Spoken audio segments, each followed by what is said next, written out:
Obséiac. Madame la Présidente, Mesdames et Messieurs les députés, nous sommes interpellés de fait par l'opinion publique à travers les médias sur la soutenabilité du système face à l'arrivée des innovations, mais aussi sur la rationalité des prix. Au fond, la question qui nous est posée, c'est comment les industriels fabriquent-ils leurs prix? Est-ce que les arbres peuvent monter jusqu'au ciel? Est-ce qu'il y a des limites? Et nous ne souhaitons pas être dans le déni de cette interpellation. Le prix du médicament en France, vous le savez, est administré, c'est-à-dire qu'il est fixé par l'État, mais à l'issue d'une négociation souvent très longue avec les industriels. Et ce qui m'intéresse aujourd'hui devant vous, parce que je pense que c'est la question qui nous est posée, c'est d'essayer de vous expliquer comment les industriels élaborent le prix qu'ils vont proposer dans cette négociation. Pour comprendre le prix d'un médicament, pour comprendre la manière dont les industriels élaborent le prix d'un médicament, il faut comprendre que le prix d'un médicament, c'est avant tout pour l'industriel la capacité de pouvoir continuer à investir dans la recherche et le développement de nouvelles innovations. Et ce cercle économique, ce modèle économique est un modèle vertueux pour la société. C'est la condition de la production du progrès thérapeutique. Le parcours de recherche et développement d'un médicament, ça vous a été dit, est un parcours très long, très coûteux et très risqué. Très long, quand il faut en moyenne 6 ans pour mettre au point un Airbus, il faut pas loin de 12 ans pour mettre au point un médicament. Très coûteux, vous savez qu'il en coûte de l'ordre d'1,5 milliard de dollars pour lancer, pour mettre au point une nouvelle molécule. Très risqué, cela vous a été expliqué. Et voyez-vous, il faut retenir dans ces 3 qualificatifs, long, coûteux, risqué, ce que contient le prix d'un médicament du point de vue de l'industriel. Voilà pourquoi nous récusons cette approche qui nous est souvent proposée, dont on peut comprendre la logique intellectuelle de construction analytique du prix d'un médicament. On ne peut pas, Cyril Shiver l'a rappelé tout à l'heure, construire le prix d'un médicament à partir de la somme des coûts qu'aurait coûté à produire tous les matériaux qu'il compose. Chacun comprend cela.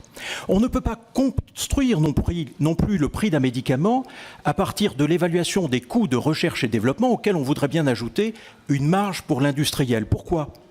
Parce qu'il est impossible d'individualiser ces coûts de recherche et développement par pays d'abord. Vous le savez que ce sont des investissements qui sont largement globaux, mondialisés, et parce qu'il est impossible non plus de les individualiser par médicament.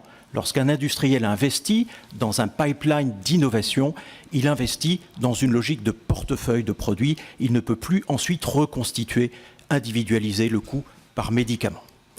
Voilà pourquoi nous proposons une nouvelle lecture du prix du médicament, qui est une lecture transactionnelle, une lecture holistique, qui consiste au fond à dire que peut-être que dans ce débat, personne n'a vraiment raison ou personne n'a vraiment tort. Au fond, nous vous invitons à regarder le prix d'un médicament comme la résultante de la confrontation de toutes les perspectives de tous les acteurs qui ont légitimité à négocier le prix d'un médicament. Qui sont ces acteurs? Le vendeur, bien sûr, l'industriel, l'acheteur, le régulateur, le comité économique des produits de santé, pour ce qui nous concerne, et puis nous sommes prêts à reconnaître qu'un troisième acteur s'est introduit par les médias, par l'opinion publique dans ce débat, et qu'il est légitime, c'est la société.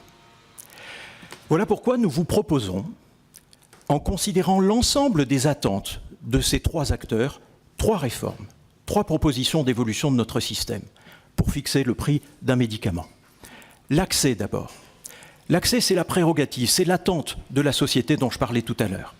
Eh bien nous, industriels, nous sommes prêts à dire, avec les associations de patients, et peut-être d'abord, nous les industriels, parce que ces médicaments sont nos bébés, si j'ose dire, nous sommes prêts à dire que l'accès aux innovations ne peut pas être la variable d'ajustement du prix ou du coût de l'innovation. En d'autres termes, que tous les patients qui ont besoin d'accéder à une innovation doivent y avoir accès. Mais pour que ce mot ne soit pas simplement une incantation, nous vous proposons qu'au cours de chaque lancement d'une innovation de rupture, eh bien on agrège à cette proposition ce que nous appelons un plan de diffusion. À l'intérieur de ce plan, il faudrait que nous soyons capables de donner une visibilité bien plus précise que nous le faisons aujourd'hui sur les populations cibles que cette innovation doit atteindre, et notamment des populations cibles dynamiques à travers les années, ce qu'aujourd'hui la Haute Autorité de Santé ne sait pas bien faire. Et puis nous proposons surtout que dans ces plans de diffusion soient adjoints les réformes organisationnelles du système de santé qu'il va falloir faire pour que ces innovations, effectivement, arrivent dans les meilleures conditions d'efficience aux patients. Deuxième proposition, le bénéfice thérapeutique ajouté. Cyril Chever le disait tout à l'heure. Il est inconcevable, comme on le voit parfois proposé dans les médias, que l'on décorrèle le prix d'une innovation de la valeur sociale que cette innovation apporte à la société. Vous n'imaginez pas la puissance d'une incentive d'un système qui dit aux industriels plus vous allez apporter de progrès thérapeutiques pour les patients et pour la société, plus vous aurez de chances d'être mieux rémunérés pour vos innovations. Et puis, dernière proposition, démocratie sanitaire. Nous entendons, je le disais au début de mon propos, cette voix qui nous énerve un peu parce qu'elle nous paraît parfois irrationnelle, elle nous paraît pleine d'émotions, mais elle est parfaitement légitime de la société qui nous dit peut-être que trop c'est trop, et puis qui nous fait le reproche d'un système qui serait trop opaque.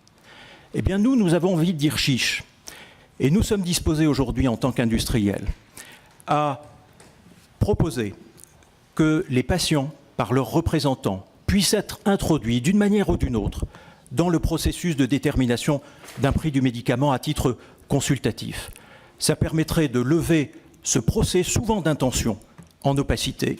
Venez voir comment les choses se passent. Elles sont régulées, elles sont rationnelles, elles sont écrites dans la loi, et ça permettrait aussi d'entendre la voix légitime d'une perception sociétale du prix du médicament.